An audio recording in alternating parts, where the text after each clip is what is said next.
Buenos días, nosotros somos estudiantes del segundo semestre de la carrera de Medicina de la PUCC de Ambato y estamos aquí con Alex Quinatoa, quien nos va a contar su experiencia con el Servicio de Salud Pública del Ecuador, tanto privado como público. Bueno, Alex, nosotros queremos preguntarte, ¿alguna vez has padecido alguna enfermedad? Más que una enfermedad, sí ciertas padecencias, o sea, signos y síntomas de enfermedades que son comunes, pero que obviamente por patología no se tiene que atender en un servicio de salud pública. Y sí, o sea, sí se me ha hecho atender. En cuanto a la atención, ¿tú crees que en el servicio público hay los insumos necesarios? En lo que concierne a insumos médicos en el sistema público, sería, o sea, son deficientes, ya como son, o sea, presupuesto del Estado, en cierto punto el Estado no llega a financiar todo lo que es el presupuesto hacia las casas de salud o el Ministerio de Salud Público, por lo que eso tiene que llegar a recortar ciertos insumos y haciéndoles un déficit de ciertos fármacos o ciertos medicamentos que son básicos inclusive para cualquier enfermedad o cualquier patología. En cuanto a tu etnia cultural, ¿tú cómo te consideras? ¿Indígena, mestizo, montubio? En lo que es en la etnia, yo me considero una persona indígena al 100%. ¿Y no has sentido un tipo de clasismo al momento de acceder a la atención? En cierto punto de ciertos subcentros de salud, por ejemplo, más lo que son arraigados de la ciudad, sí he sentido cierta discriminación por el hecho de que somos de campo, pues obviamente nosotros por cualquier emergencia acudimos a un subcentro que sea de la ciudad, o sea, recalco por emergencia, pero ciertamente hay personales como médicos o enfermeras o inclusive auxiliares que se nos hace tentado, ¿no? Tal vez por el hecho de que no seamos de la ciudad o simplemente porque seamos de diferente. ¿Y tu atención actualmente es un servicio público o privado? Todas las patologías que he padecido, pues sí, o sea, me he tratado en el sistema privado. Listo. ¿Sintió que los médicos supieron escuchar su enfermedad que tenía?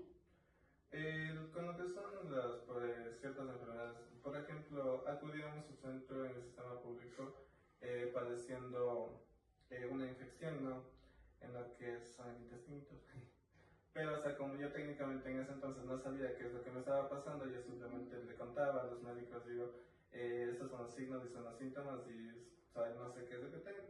Y técnicamente, no sé si tal vez por la ética del médico, si no era muy ético o no era muy profesional de su parte, me dijo que simplemente es algo pasajero y que mejor guarde reposo. Entonces, siento que en ese ámbito, o sea, en el sentido del sistema público, eh, simplemente lo toman a la ligera, como si los pacientes no fuesen personas que están en serio sufriendo, o sea, lo toman a la ligera y le dicen, ah, bueno, descansen entonces.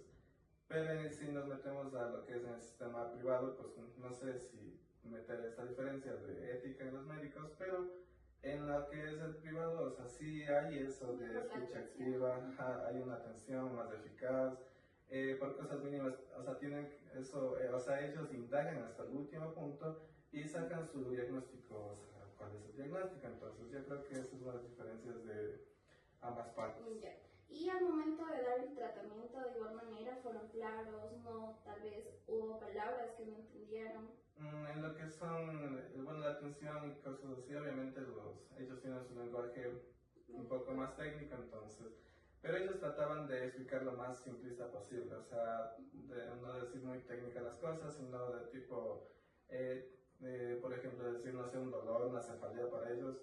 Decía, no, simplemente es un dolor de cabeza, es algo más simple, un lenguaje más común que se puede entender nosotros, y más, o sea, pero no perdernos nosotros mismos y entendernos y no estar comiendo. Y ahora si pregunto esto y si no, o sea, es como que tratan de entrar en confianza con un lenguaje más simple.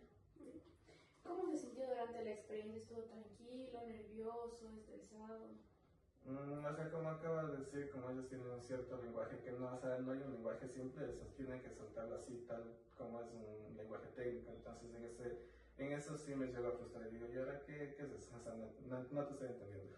Entonces, ellos como ya notan esa frustración o tal vez lo que no estoy entendiendo yo, entonces dice, ¿todo bien? O sea, ¿lo está entendiendo? Y, o sea, me pregunten ya, o sea, entro en confianza y digo, ¿sabe que no lo estoy entendiendo? O explíqueme por favor.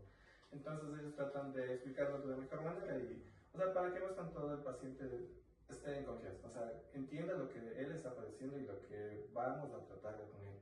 Entonces, en esta experiencia que tuvo en la parte privada, ¿fue positiva? ¿O...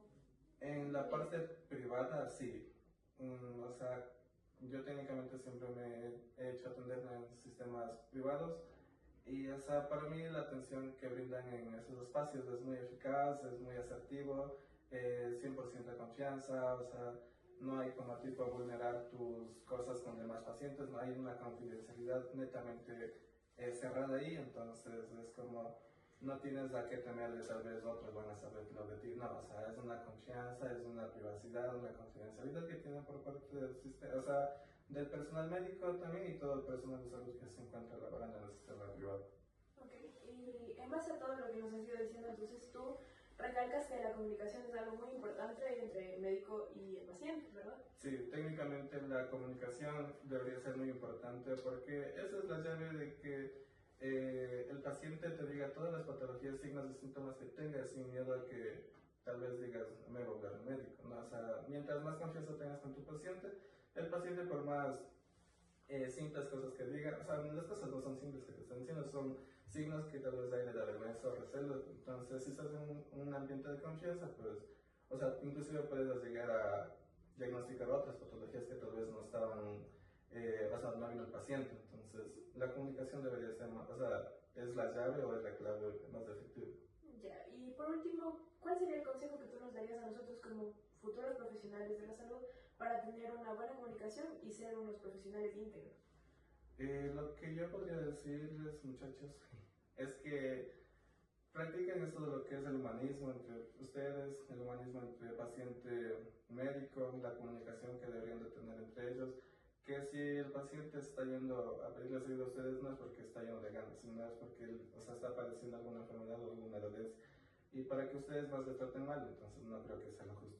Más bien mejor tener una comunicación asertiva, una escucha activa con ellos, escuchar de cada cosa que se les está diciendo, porque no son cosas tontas que se les está diciendo, sino tonto el que nos dice. Entonces, escuchar, aprender a escuchar y ustedes también ser más empáticos y humanistas con lo que es la ética del médico. Bueno, queremos agradecerte de antemano por permitirnos realizarte la entrevista, compartirnos un poco de tu tiempo y nosotros estamos muy agradecidos contigo. Eso. Gracias. Muchas gracias. Gracias.